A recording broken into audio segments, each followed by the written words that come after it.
All righty. I'll start out this segment like I started out with Evan in the green room. Well, you can't trade James Wiseman, right? They can't trade James Wiseman. Why can't they? Because the player they're going to get back likely won't be the difference between winning it and not winning it. If you're talking about a player that, to me, makes a difference in that regard, I guess you got to think about it.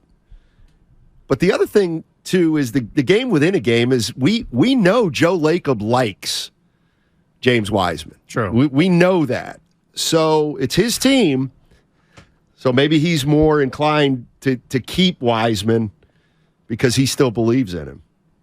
Well, and if you're looking at, okay, so let's say last year the Warriors didn't have Otto Porter Jr. or Gary Payton II, guys who played in between 10 to 20 minutes per game in the finals or in the playoffs when they were available. And there was a situation where they could have moved a young piece to acquire that. Like that's I think what the Warriors are trying to do here. Maybe not specifically with Wiseman, but at the deadline, Anthony Slater, our Warriors insider, was talking about how the idea is to get a rotation piece. Maybe not a player that is going to be here for a long time, but that can slot in your top 8 or 9 come playoff time. So if you're telling me the Warriors could add an Otto Porter-like player at this deadline, does that change the equation for you at all? No, not an Otto Porter. Not an Otto Porter. Or a GP2. See, maybe GP2. I'm just thinking about guys that give you 15 minutes a game in the playoffs. Because, that's what they're trying to add at this point. That would get them closer to a title this year. I don't know that there's a player out there. Their top... Okay, we got to agree that that whoever this player is, he's most likely not going to be a top 6 player. Yes. Okay. So that means, is he going to be better than DiVincenzo and or Kuminga? So let's say you can get Anunoby. Well, he does now become the 6th or 7th man, which is going to push Kuminga down a tick. And I don't know. I think it's fraught with landmines, and I'd be more apt to just kind of ride this out and see if we have enough and we can get it done with this team. Well, that's what makes it so tricky, and I'm curious what Zaza Pachulia thinks about on the executive show at 1 o'clock, is the fact that how are the Warriors looking at this situation? Like, what are they weighing at this point? Because obviously it's the future versus the present, but how confident are you in the future? Not just of James Wiseman, but in the future of Golden State and them being continuously successful. Because if you are, then it's a no-brainer. James Wiseman stays. Like, if you envision him being a part of that future and the future being bright, then he should not go anywhere, even maybe for a top 7 rotation piece. But if you're looking at, like Dibbs was mentioning, the last 3 years, and he's played 60 games, and he's been up and down this year. He can't even crack the rotation when he is healthy outside of the last 5 minutes of garbage time against Oklahoma City. Then it's, all right, well, what leap can he make between now and next season? Because, and to be fair to him, he hasn't really had an entire off season because either he's been injured or has been COVID. So maybe he can, and it's realistic to say with an entire summer under James Wiseman's belt that he can come back and maybe not be your starting 5 on a team that likes to play small, but he can provide a Naz Reid-like impact. He can provide one of these backup centers with contending teams. I don't know, Brandon Clark in Memphis. I don't like in high energy, lob threat that can be at least a nuisance on defense. That to me is what you're asking whether James Wiseman can become from now to next year. And if you're confident in that, I don't think there's any way you can move him. I think I'm going to be definitive when I say I can't. Here's what I can't do. I can't move James Wiseman for a player whose contract's up at the end of the season. That's gotta be someone that's a factor down the line or in the next at couple least years. Another year or two. Because to me, if you're trading Wiseman, it probably means you don't want to pay him and you can get off his money. So you're going to get a guy at the end of his deal. And so now you're trading a number 2 pick for a 7th man. Yeah. For 30 games? Whoo, I don't know about that. Let's go to Robert. Robert's in San Jose. What's going on, Robert? How you doing, man?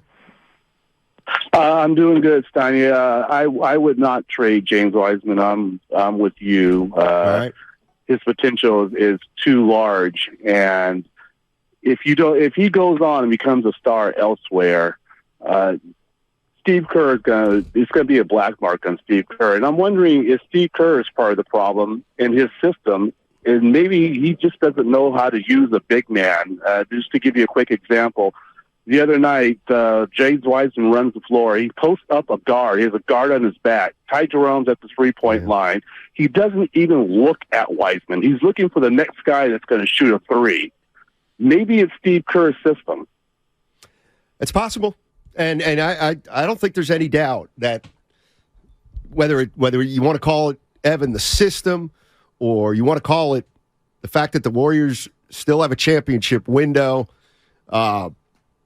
but the Warriors have traditionally not asked their centers to do what Wiseman ostensibly his skill set is. Well, and that's why, look, you and Guru were talking about this yesterday, and I think the question becomes, okay, so with teams that have built a dynasty, the Warriors are obviously unique in the sense that they haven't had to rely on any sort of center or big man to have sustained success. The Bulls are probably the only other one that I can think of off the top of my head. But all of those dynasties from the beginning of the NBA until now, how many have actually created or developed the next stage? Like, I was just thinking about it, and honestly, I couldn't come up with a whole lot of names. It doesn't typically happen in dynasties that you see these, these top, well, number one, top picks. Secondly, become quickly developed because there's no minutes for them. And I also just don't think the Warriors, they have never relied on dominant big men during their championship run. It's just never happened. And I understand the direction they're trying to take and the next timeline they're trying to build. But I am with the caller if you're saying that James Wiseman is, maybe not a fit for the system. I don't know if that entirely falls upon Steve Kerr, because at the end of the day, Steve Kerr's got 4 championships in 8 years as a head coach. So clearly he does something right, and he's had his cards on the table since he's got here. Andrew Bogut played immediately and started because he was a good defender, and he was a great passer, and he set screens, and he could play within the offense without the basketball. James Wiseman needs the ball. And if you're saying Ty Jerome won't feed it to him in the post, I'll hear you. But if you are saying that the Warriors need to, play through James Wiseman for him to be successful, then that's just simply not going to work. Nobody plays through their center anymore, unless your center can be like Jokic. Or Embiid, yeah. Or Embiid, and play out on the perimeter. And I don't think he's there yet. Jakob Poeltl is a name that's come up. You cannot trade Wiseman for Jakob Poeltl, whose contract is up at the end of this year. And you just can't. You can't do that. And again, I was like, can you? Jakob Poeltl is going to be the difference.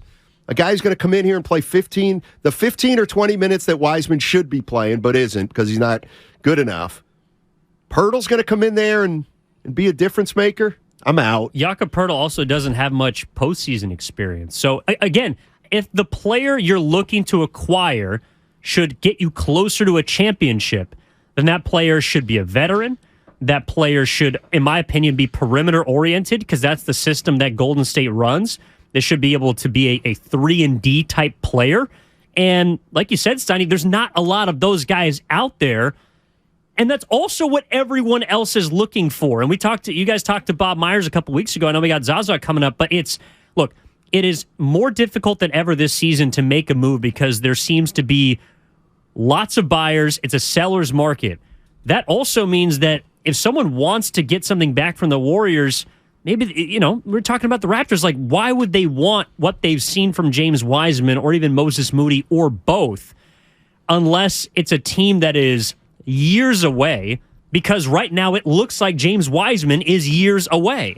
Would you trade Wiseman and like the 2026 pick protected, let's say top 5 for Anunoby.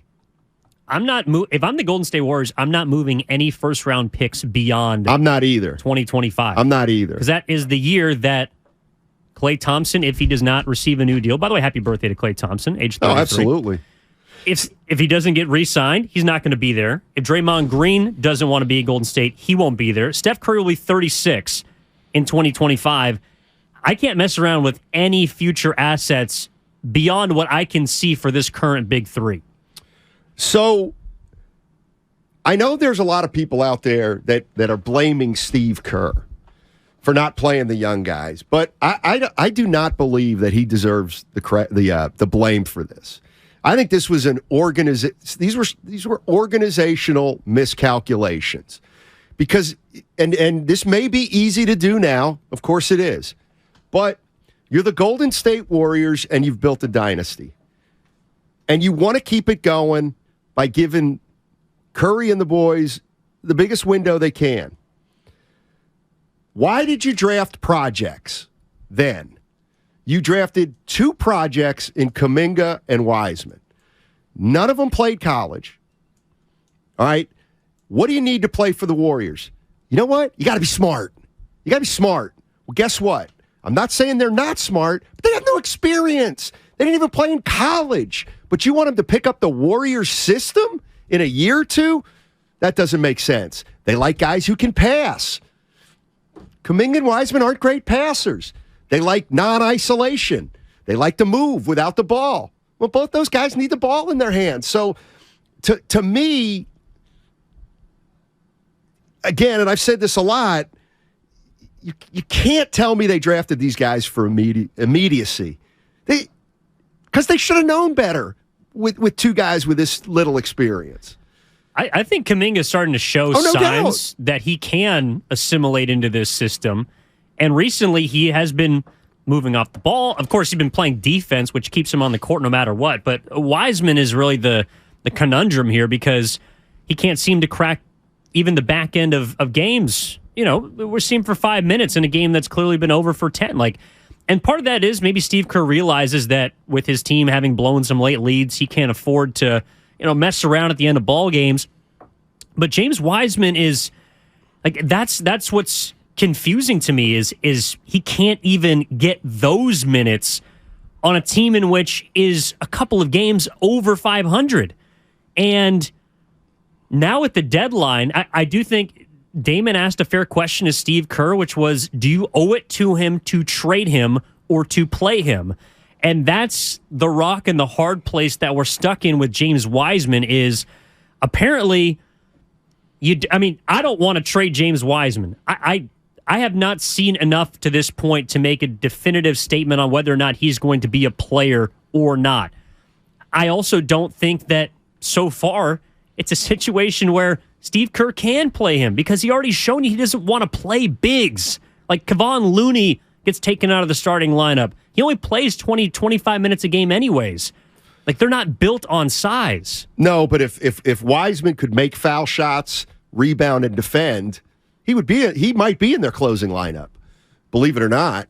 And he's going to have to figure out how to defend guys away from the basket. We got a little, according to Shams Charania, how about this one, Evan? The Lakers, Jazz, and Timberwolves are in discussion on a 3-team deal that would send D'Angelo Russell to the Lakers, Westbrook and draft compensation, such as a first-round pick, to Utah, and then Mike Conley would go to the T-Wolves.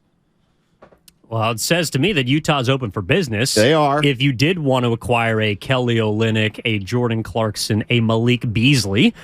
Also, shout out to the Lakers, moving off of Russell Westbrook, apparently, it seems. I'll bet you they're going to move him just because of last night. Apparently, he got in a shouting match with Ham. Sometimes you got to cut your losses. And it's a reuniting. D'Angelo Russell comes back to L.A. potentially.